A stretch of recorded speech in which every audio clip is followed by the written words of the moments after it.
quarterback. That has been the story surrounding the Minnesota Vikings basically all offseason. It started with what's going to happen with Kirk Cousins. And then once Kirk Cousins decided to take a step in free agency and sign with the Atlanta Falcons, it all of a sudden shifted towards who are the Vikings going to draft? What quarterback are they seeking in this year's draft?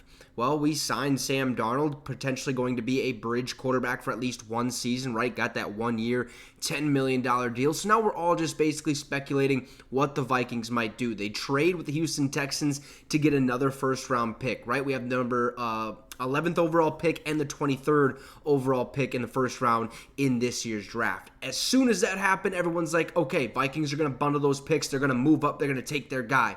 I said I don't think that's going to be smart just because we don't have another pick till I believe the 4th round, right? Had to trade away our 2nd round pick. We already didn't have a 3rd round pick. So we only have 2 first rounders, and then we have a 4th round and 5th, and kind of goes from there. So it wouldn't be smart, I feel like, as an organization to let those 2 picks go. And we really don't know what's going to happen, okay? Right now, the overall consensus is it's either Drake May or J.J. McCarthy.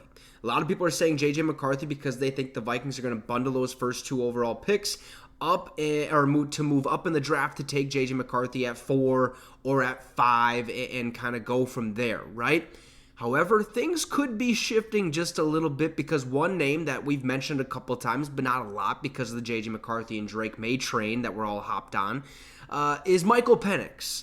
Michael Penix Jr., Washington Husky quarterback, went to the national championship game, lost it, has been turning some heads because he had his pro day and absolutely balled out, had a great 40 time. Can't remember what it was off the top of my head, but it was something where you weren't expecting him to run that fast, okay? And he did some other great things, the vert and all that stuff. He made some good throws.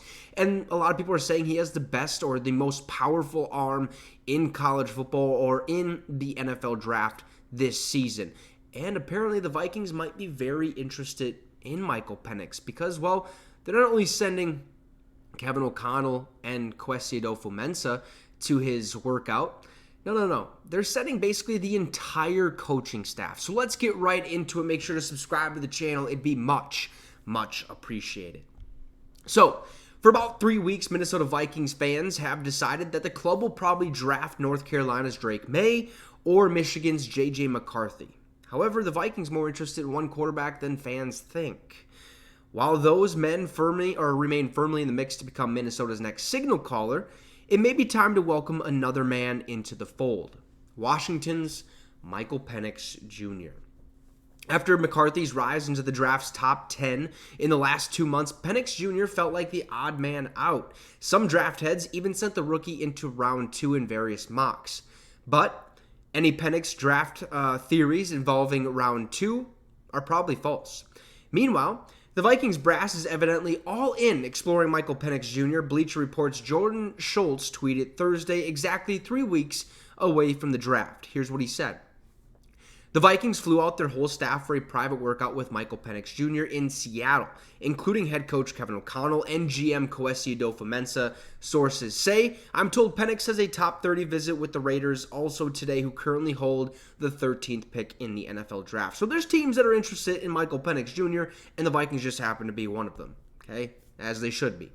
Now, the left-handed flamethrower dazzled in the college football semifinal 3 months ago, helping the Huskies chip off Texas with a remarkable performance. Folks, envision Michael Penix Jr. feeding the rock to Justin Jefferson, Jordan Addison, and T.J. Hockenson on Sundays, and most agreed that the plan would be pretty sweet. I'd say so. Okay, the dude has an absolute cannon of an arm, right?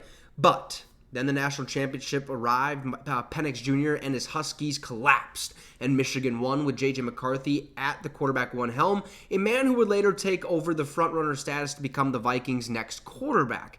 And after the Vikings' unforeseen trade with the Houston Texans 3 weeks ago, most of the team's fans settled on a top 5 quarterback prospect as the probable outcome in the draft, putting all things Penix Jr. on the back burner. Now, Minnesota wouldn't send an entire entourage without at least sideways interest in selecting Penix Jr. in the draft. Maybe the team believes Penix Jr. will fall to the 23rd overall pick or even out of round 1. okay? And it is simply doing its due diligence, right? On the whole, though, Vikings fans must recognize and understand that Penix Jr. to the Vikings remains quite real. None of this fanfare is occurring with Bo Nix, for example. That should provide some context. Okay. Vikings are interested in Michael Penix Jr., as they should be. We need a quarterback. When are we going to take it? We don't know, okay? I'm going to continue to reiterate my theory on bundling those first 2 picks to move up. Just to me doesn't seem like the right thing to do organizationally, if that makes any sense to you guys out there. Now, some of you guys are going to say, what do you mean? You're dumb. Like, no, we have to trade up. We haven't drafted a franchise quarterback in blah, blah, blah, and we have to go get that guy in the top 5. No, we don't. No, we do not. Look at Lamar Jackson. He fell to 32. Granted, he didn't have all the upside that a lot of the other quarterbacks did at the time. So, yeah, he was going to fall probably a little bit in the draft. But he panned out. There's others exactly like him. As an organization, if you feel like Michael Penix can drop to 23, you take a defensive piece with that 11th overall pick, and then you take Michael Penix. Or if J.J. McCarthy somehow falls to number 11, you take J.J. McCarthy.